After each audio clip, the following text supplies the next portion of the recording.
Welcome back, Tiger fans, to Rockin' Radio's football podcast. I'm Nate Edwards. That's Nathan Hurst. This is Before the Box Score. Welcome to Alabama week. Welcome to Injury Subterfuge week. Welcome to Basking in the Glow, a glorious, legend-making victory. Hurst, how you doing? Feeling good. Still riding high. Voice is doing a little bit better. Here we are, 3-4 days out. I'm listing myself as probable for Saturday, so chances are good that I'll be up and running full speed ahead by then. Fantastic. So we talked about celebrating Auburn in the last show. Mostly talked about how great Brady Cook was and what a legendary performance that was, and that's still all true. I did a beyond the box score for the game because that's what I'm paid to do, and man, it just there's not a lot you can take from it. It was a defensive slugfest on both sides. Both offenses were mostly inept. Mizzou's for a different reason than Auburn's. But it played out kind of how we anticipated. Auburn could move the ball, really just could not figure out what to do once they got into scoring position. And of course, Mizzou was without Brady Cook for the majority of the possessions that they had the ball. And then he came back and won the game. Success rates were awful, below 30% for both teams. It was an explosive play necessity for Mizzou, and really they could only get those with Brady on the field. So outside of Brady Cook's heroics, is there anything that your view has changed or you feel differently about the game from when we recorded to today? No, I mean, it's a pretty unique game in terms of the way that it played out, right? Where it's hard to draw a whole lot out of that can apply to other games moving forward, with the exception of the defense. And we talked about it a little bit on Saturday, but the fact that they gave up 10 points. And is Auburn's offense super high scoring? No, but they can make big plays, and they only got one all game. And the defense scored, held them to 10 points, and got off the field at the important times when they had to get off the field. And I think that's the one thing that in rewatching the game again stuck out even more the second time, was just how prepared they were, how ready they were. Now, I think a lot of that can also go on Auburn and some of the strange decisions that they made. They played very conservatively. I think once they thought that Cook was not coming back in the game, they if they didn't adjust their play calling, they certainly backed off the gas a little bit. And then ultimately regretted that when Cook comes back and boom, 15 minutes later, the game is over and you lost. So would they have called the game differently? Would they have taken more deep shots had Cook been in the whole time? Had it been a higher scoring affair? Probably. It's hard to say, but as it stands, they only took the one shot. It worked. So for whatever reason, they didn't take any more. And Mizzou got off the field when they had to. Yeah. To your point, I mean, if you look at, because I break down run, pass, yardage by down and by quarter, just to give you an idea of what down the yards are happening, what quarter most of the yards are happening, and it was low possession, for Auburn. Only 63 plays is what they ran.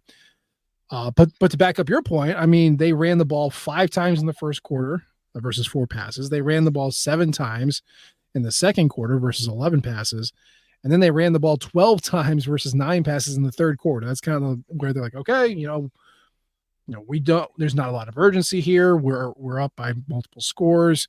Let's keep it safe. Let's not put Peyton Thorne in a position where he can lose it or turn it over. And that's kind of what they did. And then once we got to the fourth quarter and it was a game again, 8 runs, 7 passes. So they're pretty balanced in the fourth quarter. But the other thing that you got to keep in mind is that they were able to stay on first and second down during the third quarter the most. That was actually the quarter where they had their most success, 59% success rate in the third quarter. So they were running on first and second down more often than not. 17 runs on first down for the game, 11 runs on second down for the game, versus 4 runs on third down. And they called 10 passes on each down, right? 10 on first, 10 on second, 10 on third. So they were definitely looking to run the ball more, and they just had more plays in the third quarter because the defense was kind of out of sorts a little bit, and they were playing it safe, and they just couldn't make those plays happen. So The third quarter is where they got their yards, 135. It's where they had the most possessions. They had most plays run. They had 21. And they were trying to play it safe by running the ball because Brady Cook wasn't there. So I agree with you on that. It was mostly just make sure Peyton Thorne doesn't turn over the ball. And I know Hugh Freeze talks about it, but we can talk about it because we're not his coach. That's kind of what he does. And they wanted to try and play it safe, and it worked. And then Brady Cook came back, and then he couldn't really start it up. And again, for Brady, legend, just absolute legend. He was able to generate big plays on the ground with his legs, through the air, to his receivers. I said Mizzou needed 7 explosive plays. They got 9. And that's really what carried their entire offense for the game. So it was good. But, I wanted to talk a little bit about Eli Drinkwitz, the coach, the football coach, because I think he gets enough worthy criticism on how he manages a game, how he manages his timeouts, how he manages fourth downs, whether to go for it or not, play for the field goal or not. Auburn was just a couple of those instances, like the timeout management, the field goals, trying out Blake Craig for 50-yard field goals. Like he gets these weird things, right? And you get mad at the guy for making these really weird decisions in the heat of the moment. But then you also got to realize he crafts this team that just keeps fighting, and they can watch their starting quarterback limp off the field and still go 100% and hold on until he miraculously comes back and wins the game. So, how do we balance this, Hurst? I mean, he's responsible for his own gaffes and putting his team in impossible situations. Think of K-State last year, but he's also the guy that makes the team, gets these guys here, and has players that can get them through this and win the game. So how do you balance that? I mean, there are 3 big, at least the way I see it, 3 big duties that a head college football coach has. The first one being build the team. So get the players to come and play for you because they have options. The second one is to create the team culture, and that there's a lot that goes into that off the field. Managing workouts, managing just the internal look and feel of the team, the vibe of the team, if you will. And then third is on the field, managing their execution on the field. Now, I think without question, Eli Drinkwitz nails the first 2 of those. He has recruited better than any Mizzou coach certainly in this century has ever done, but probably in all likelihood any Mizzou coach has ever done. And he's created an incredible, what they call the brotherhood off of the field, where this team is able to come together, to rally together. He's identified clear leaders, or at least they've identified themselves, and he has elevated them to a point where they have leadership. He did it with Darius Robinson. He did it with Cody Schrader. He's done it with Brady Cook. So he's identified them. He's figured out who the team looks to, who the team responds to, and he's put those players in a position to lead and play for each other. And he's done that remarkably well as well, and really as better, if not as good, but potentially better than Gary Pinkel did. Now on the field, that's a different thing. And I think a lot of fans really the most visible part to us, to fans, is the on the field, because we're not in the locker room, we're not in the practices, we're not seeing the day-to-day grind that goes into this. When in reality, on the field for college football is probably 5%, if not less, of the actual amount of work that goes into being a college football head coach. However, it's the most visible. He nails the first 2 things. On the field, it's a mixed bag. He certainly gets credit for bringing the guys in. He gets credit for getting them prepared, getting them ready to go. And I feel like minus just 2 or 3 duds, Texas A&M included, this team seems to be prepared to play. Whatever strategies they come in and game plan, for the most part, haven't had a huge qualm with that, with the way he gets his team ready to go. But it's those in the heat of the moment plays, which, if we're talking about being on the field 5% of the job, the heat of the moment, fourth downs, your end of clock situations, that drops that down to 0.5% of the time. But that, once again, is the most impactful, at least from a fan's perspective.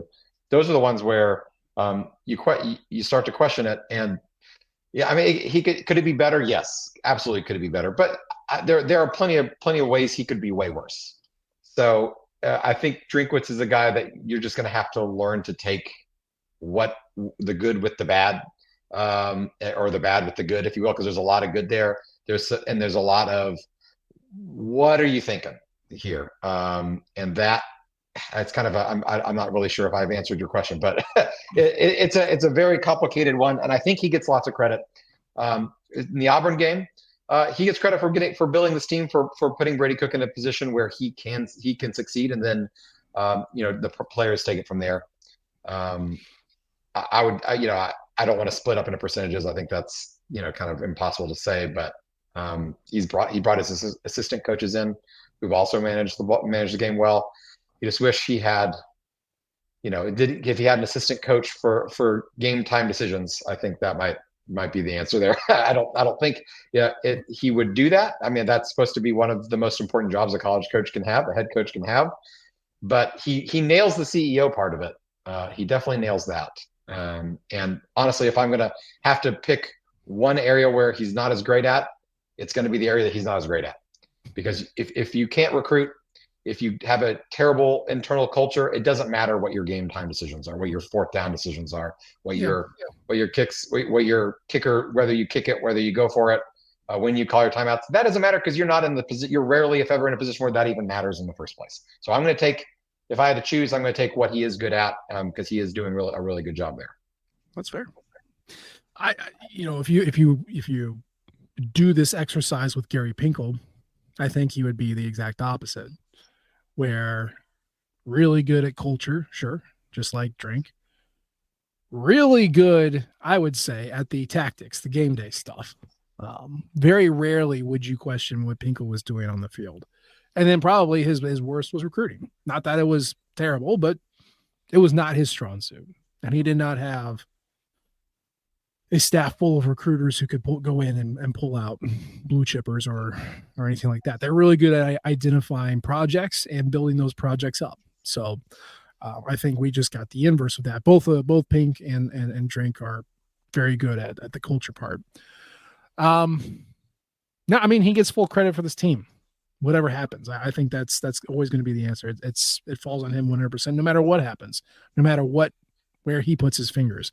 I mean, you're also talking to the guy who is advocating for giving him a headset that he can hear but not talk on, or just take the headset away completely on game day, give him a phone, and just have him text recruits the entire time. Like, I would be in favor of that. Obviously, that's a bad look. That's mostly facetious, but like, you're good at so many other things. Just let somebody else do it. And to your point, that's the most visible. That would look terrible if your head man was not active on the field during a game, which is the whole point, of why we are doing this.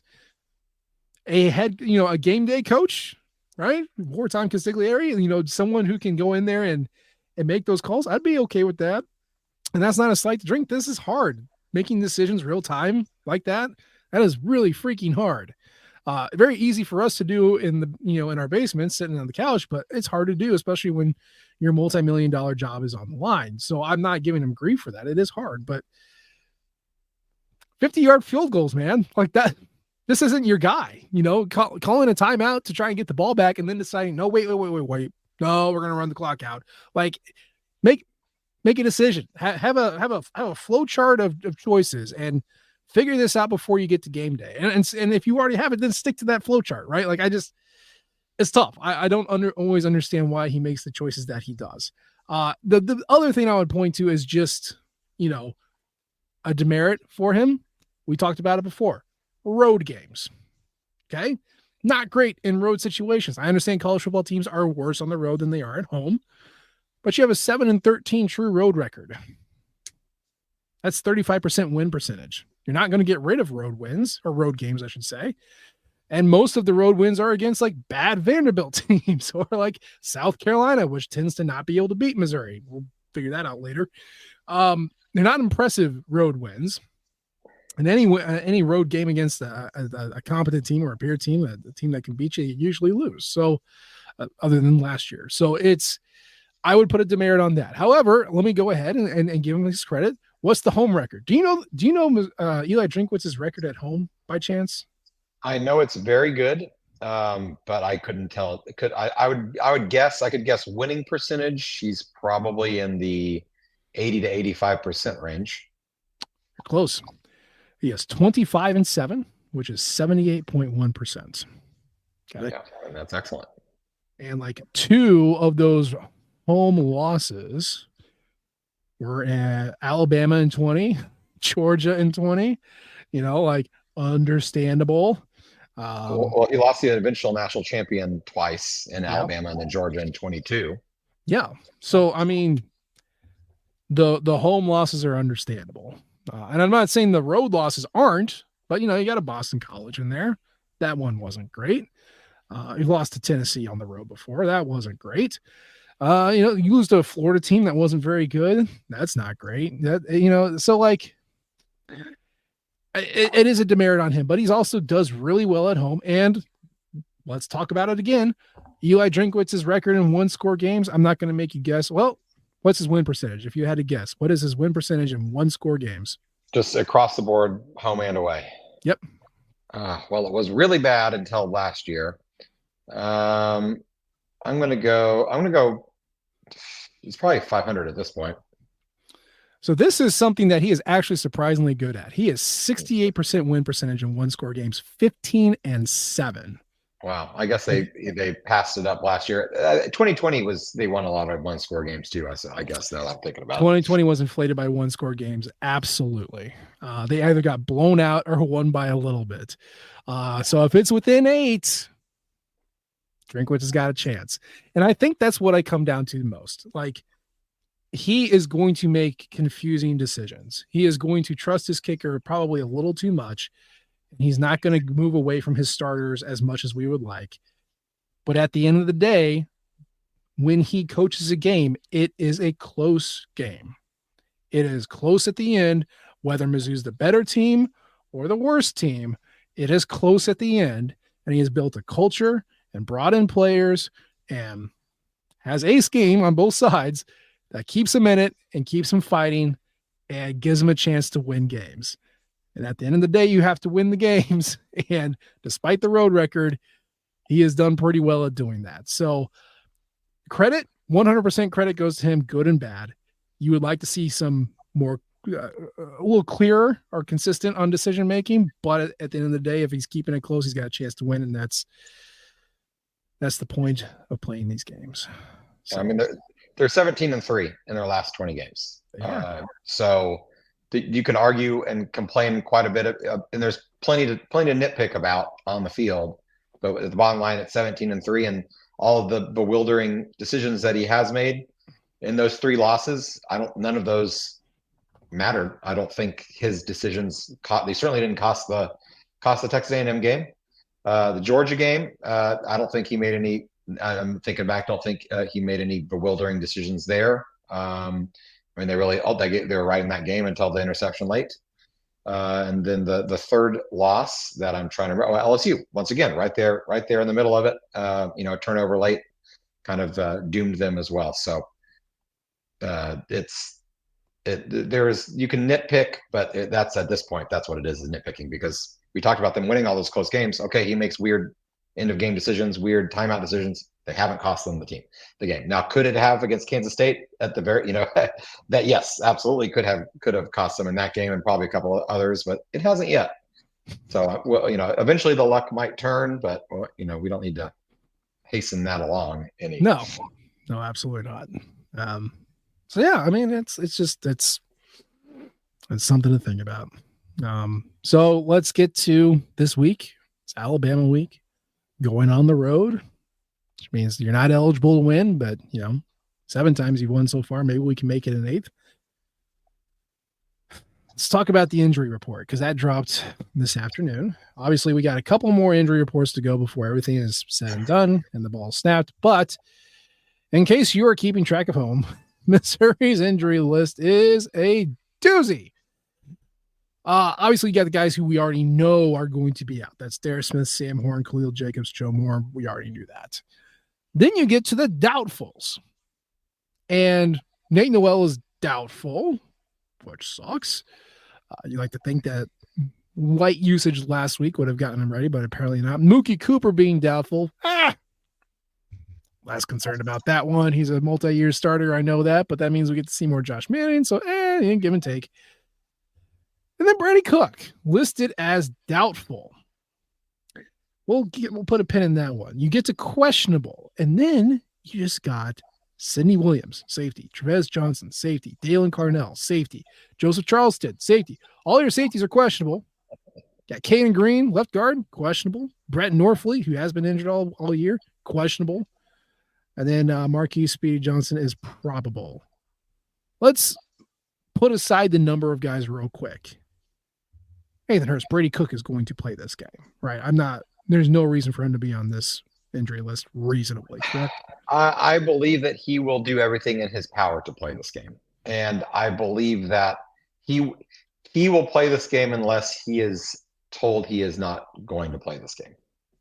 That we're talking about decisions and head coaching decisions earlier. That's one that's going to, I think, ultimately going to come down to Drinkwitz and what his level of what he feels like Brady Cook is capable of doing, what his percentage level is. I mean, he's not going to be 100%. We know that for a fact.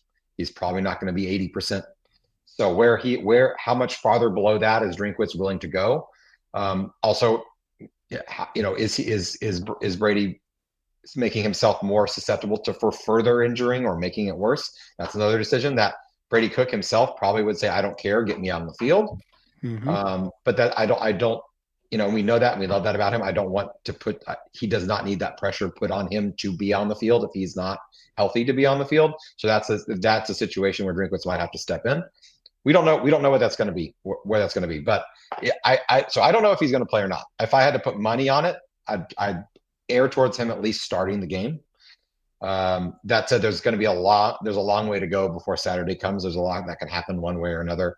It does sound like, based on reports, that he either didn't practice today, is Wednesday, either didn't practice today or was incredibly limited in the amount of practice that he did do today in terms of what he was physically able to do. We'll see. I think we'll probably see him come out there. Now, does he finish the game? That I don't know, but I think he will start. Yeah, he talked about he only has so many games left as a Missouri Tiger. He does not want to miss a single one. So, no, I don't think he's going to be the best source of decision-making here because he is going to say, whatever it takes to get me out there, do that. Sacrificing one game, to play all the rest. Well, I don't know. Not a doctor, don't know what his injury is, don't know how bad it is. I don't think you can do another shot of feel good and just say, yeah, well, you're good for 3.5 hours. Let's rock and roll. Like, that's obviously very dangerous. So it's not a good situation for Brady, which means it's not a great situation for the team. Even if Brady was 100%, this is going to be a tough game. It's Alabama. I know it's not the Saban Alabama, but it's still Alabama. They're ranked. You're on the road. Like, you're already behind the 8 ball on that one. So it's I'm assuming he is going to suit up, and I'm assuming he's going to be on the field. I just don't know the effectiveness or the capacity of it, but he is not a dude that just takes a day off, takes a game off. So if resting him through the week is what gets him to play the game, then he's going to do that. I mean, this really isn't the point when it comes to Brady Cook's health, but when it comes to the team, does Missouri have a chance against Alabama without Brady Cook, or does it all hinge on him? They certainly don't have a chance without Brady Cook. I mean, I think that's pretty clear. Do they have a chance with 50% Brady Cook or 65% Brady Cook? I'm not really sure they do. They have a chance there either, to be honest. And this is, it comes back down to decision making and Eli Drinkwitz. But Mizzou has a bye week next week before playing Oklahoma. If you're looking at a severely compromised Brady Cook, which then in turn severely compromises your entire team's chances of winning the game, is it not worth considering sitting him, getting him 2 full weeks to get ready for a game against Oklahoma, where your fan base certainly has circled that one as the game to win all season. If you're putting Brady Cook out just to either potentially further worsen his injury or at least delay its getting better in a game that is almost certainly not likely going to end in a way that you want it to end. I'm not convinced that it's not worth considering just shutting it down. Now that's hard to tell the rest of the roster that for sure. A defense that hey, go out there and play hard, do your best, but we're not really going to give you a chance to succeed from the very start. That's a tough sell, and I wouldn't envy him if that's what he decides he has to do. So that's why he makes millions of dollars a year, and I don't make that much money. So there you go. I mean, look, this will be the 8th game of the year.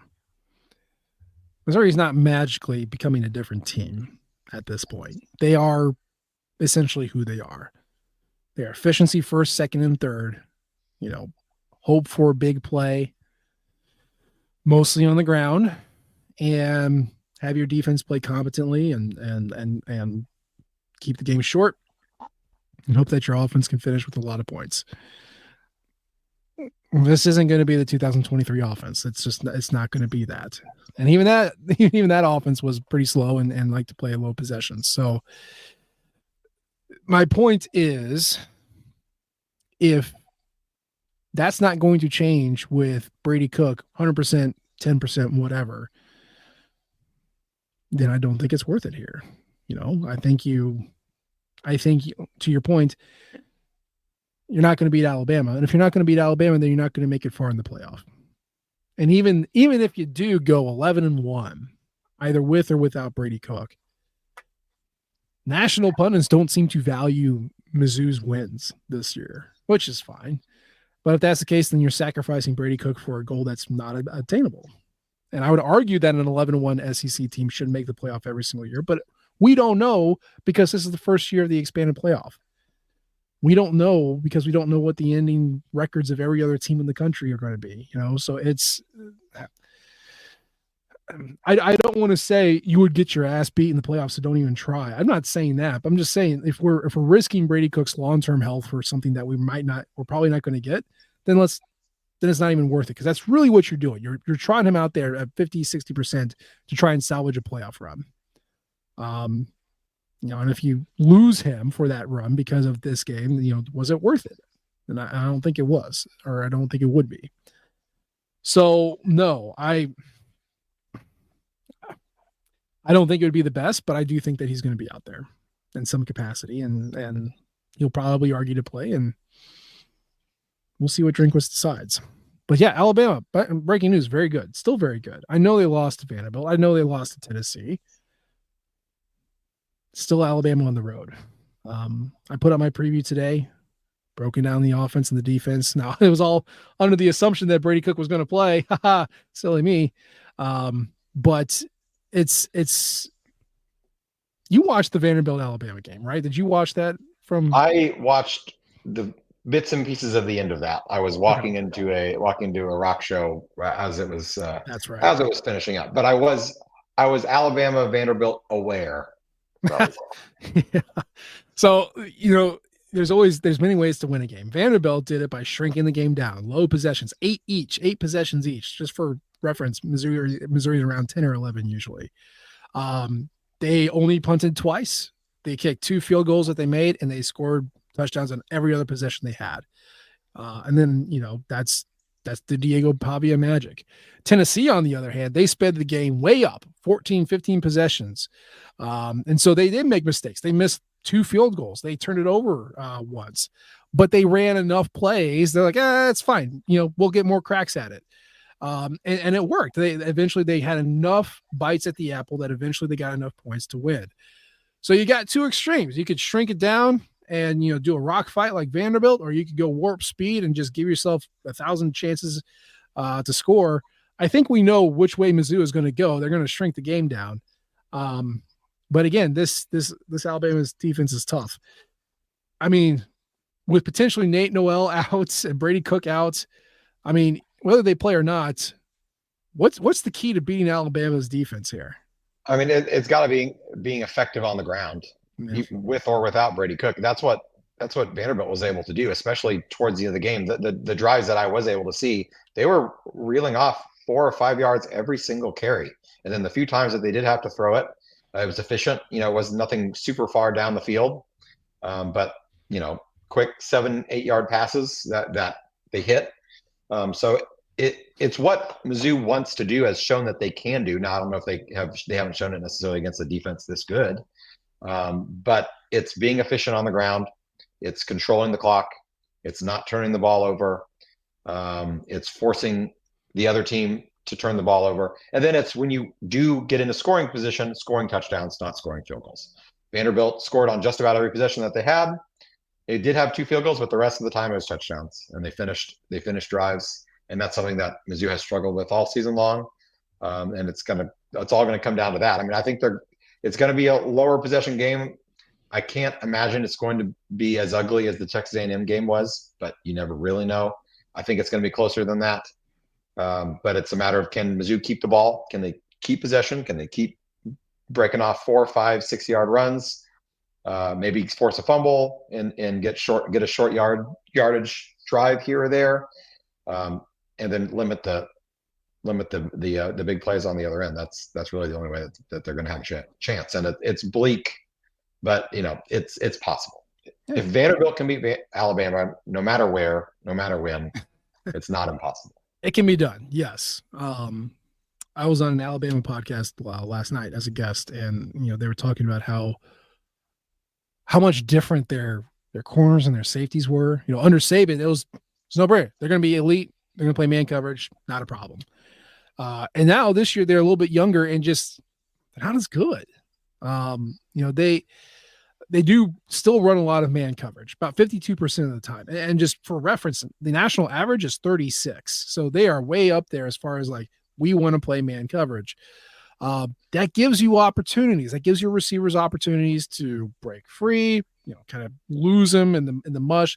If you run mesh, that's a nice way to break up man coverage. Mike Leach did it all the time. That's one of the things that he did that was so successful.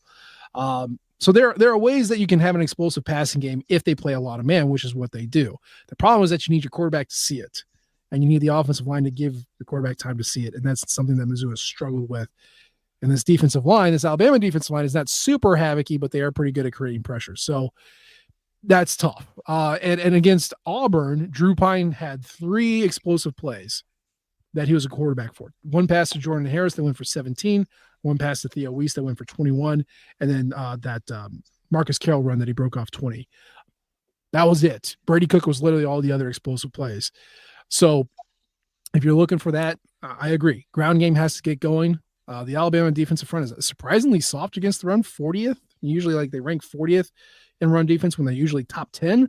So that's something that you can take advantage of, and then explosive plays to the air. And of course, like you said, finish drives. You cannot kick field goals. We cannot trot Blake Craig out for 45-yard field goals every single time. Number one, he's not good at it. Number two, that's not how you beat Alabama with Jalen Milroe and Ryan Williams. So agree on that. When you flip the coin, Missouri's defense is playing Alabama's offense. Jalen Milroe, Ryan Williams. You don't know anybody else because they all kind of stink. I guess Jam Miller is okay as a running back. But again, this is a surprisingly one-note Alabama offense, which was starting to kind of trend that way towards the end of the Saban years and has really been highlighted in the first year of Kalen DeBoer. Outside of Ryan Williams and Jalen Milroe, what scares you about this offense? Nothing. But Jalen Milroe and Ryan Williams are enough in and of themselves to scare me plenty, because Jalen Milroe is very good at throwing the ball deep. Ryan Williams is very good at running and catching deep balls, and the Mizzou secondary is very poor at defending that. Because we've already talked about the limitations that the Mizzou offense is going to have, it's only going to take a couple of those big deep passes for Alabama to seize control of the game, much like Auburn kind of did at one point in the game. But I don't see Alabama, giving that up later on in the game, being at home. That's what concerns me. Also Milroe on the ground, dynamic athlete. We faced some good scramblers this year. Mizzou has faced good running quarterbacks. he is by far the best running quarterback that they have faced on both aspects, of throwing the ball and running the ball. I'm not sure if there is a running back in college football right now that is as explosive as he is, in terms of if there is an open crease, he's going to take it, and he's faster than everyone else on the Mizzou defense. So those two guys are just two guys, but they have already proven against better teams than Mizzou that they're enough to get some wins. Yeah, it's a scary prospect. I will point out that the Alabama offense has been beaten twice in two different ways, right? Vanderbilt and Tennessee. It's nice that we've seen like two different answers to the same problem, because Missouri can kind of pick from both here. But again, from Vanderbilt, we talked about the offense, shrunk the game down, controlled the clock. The other aspect of that is that Vanderbilt's defense was not very good. I mean, they barely had any havoc rate to speak of. They were mostly like in a movie when you're like the hero's hanging on like a bus that's driving like 60 miles per hour down the road and like swerving. You're like, oh my God. And like Vanderbilt's just barely hanging on. That was basically Diego Pavia was driving the bus. Yeah, there you go. So like, you're hanging out. You can't really stop them. You just got to go for the ride. That was Vanderbilt's defense against Alabama's offense. The difference, though, is that they did kick the bus driver in the face twice. They got a pick six, and then they forced a fumble on a sack on Jalen Milroe. And that was enough to break serve and have them kind of steal possession away and score on one of them to give them that cushion where they can ride it out to the end of the game. So that's how Vanderbilt did it. Two timely turnovers, one of which was returned for a touchdown. Tennessee, on the other hand, was havoc crazy. They had 9 tackles for loss, a bunch of sacks, swatted away a bunch of passes, but also turned them over 2 times. So it's really simple what Missouri's defense needs to do. You need to create havoc plays, whether that's swatting away the pass or getting tackles for loss, and you need to turn Alabama over. Ideally, you end up at +2 at the end of the game, but I'll take +4 too. It's just,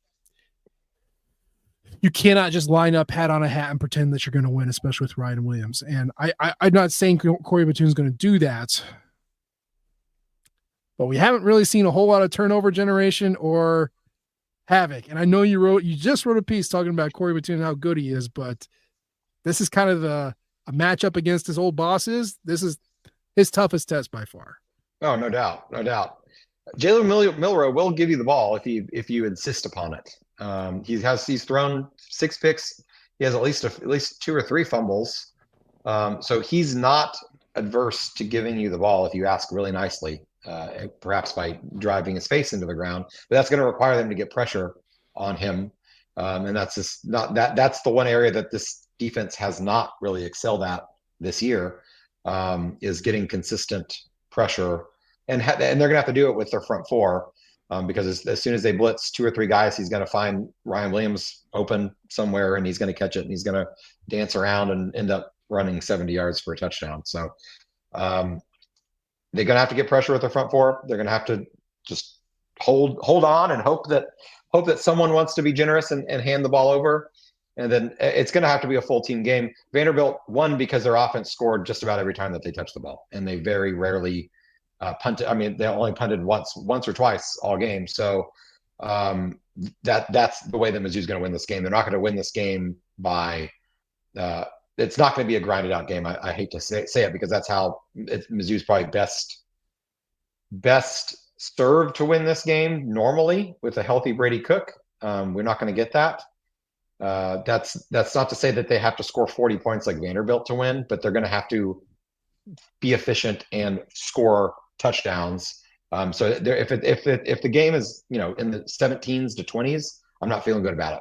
If it's in the upper 20s to 30s, and that includes a pick 6 or a fumble return for a touchdown, then that's the game script I'm seeing where they're gonna have a chance to win this. But if it looks like the Auburn game in terms of neither team really scoring a ton of points, I'm worried that the defense is going to eventually break down at that point if you put that much stress on them against a player like Milroe. Auburn didn't have a player like that at quarterback, so there was never a ton of stress on the defense to cause that dam to break. I guess it kind of depends on context, because I'm with you to a point. If there's not a lot of scoring, but it's because Missouri's holding on to the ball, and there's been like 6 possessions heading into the fourth quarter, I actually feel pretty good. 24 points, if you can get there, I think, you'd be set. However, if it's not that, right? If it's, we're on possession 10, 11, 12, that's when I'm like, no, the dam is going to break. This is not sustainable. So I in part, I do agree with you on that. It's just, can Mizzou control on offense? Can they sit and just not only maximize your scoring opportunities, but really just run that clock out? So you only see Jalen and Ryan a handful of times. That's really it. And, you could say, well, if you bottle up the Alabama run game, they're passing all the time and you're wasting a lot of time. Yes, that's true.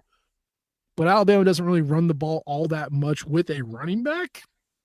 They're usually always looking to pass, and then Jalen Milroe is scrambling around. So in theory, it feels good to get them one-dimensional and know that they're going to pass, but also Jalen Milroe is basically Ashton Genty who can throw the ball. So that's not a great place to be.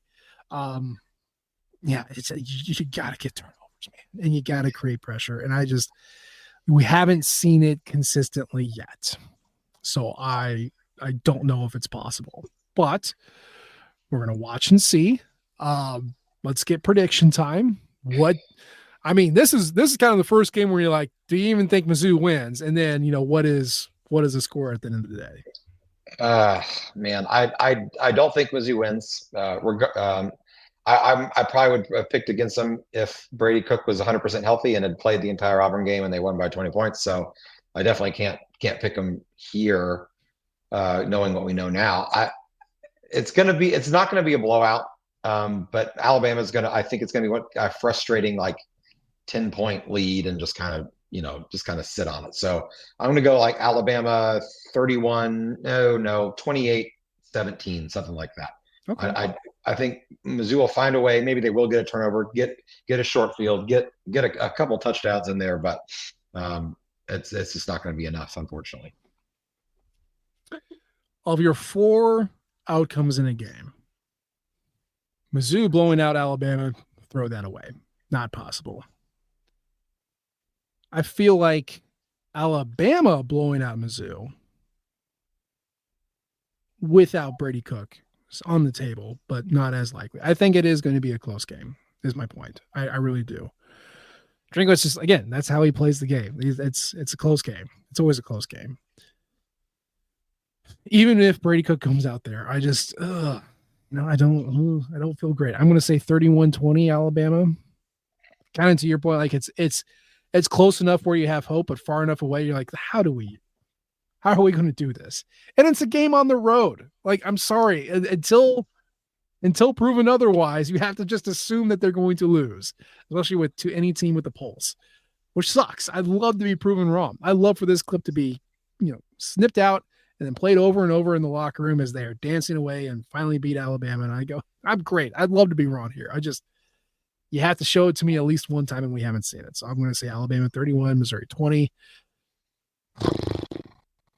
I just hope the right decisions are made when it comes to Brady Cook's health. I don't care what it is, frankly. I want him to be healthy for the rest of the year. I don't care enough about this game, even with the implications of it. I'd like for him to finish the season. So whatever it takes to get there is what I'm looking for. How are you going to watch this game? How are you going to manage these 3 hours? I'm hopefully with at least one iced cold beverage with me. I'll be writing a recap for Rock M Nation following the game, so I can't partake too much in the middle of the game, but perhaps afterwards I might be drowning my sorrows a little bit more. It'll probably be one of those where it's not as a nail biter down to the wire at the end where I'm locked in a room by myself in the basement and screaming at my children and my wife's crying in the closet or anything like that. Probably not going to be that tense of a situation. It'll be kids running around screaming and I'm like, be quiet. Just be mad, be frustrated, be mad. That's about what, that's what I expect. I've been there plenty of times, so it won't be anything new. Be frustrated, be mad. It should be on a Missouri football shirt. I feel like that's very, very on brand. But that's the show for today. As always, we appreciate the downloads and the subscriptions. You can leave a comment or you can rate us. We love all types of feedback from you all. You can follow us on Twitter. I'm at Nietzsche Edwards. He's at First to Hearst. And of course, you can follow the Rock M flagship at Rock M Nation and our podcasting outlet at Rock M Radio. We appreciate you tuning in this time. We'll try to do better next time. And until then, MIZ.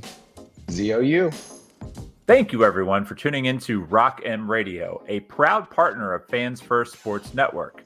Rock M Radio is the official podcast network of Rock M Plus, a new and exciting subscription service provided by me and the other voices of Rock M Radio.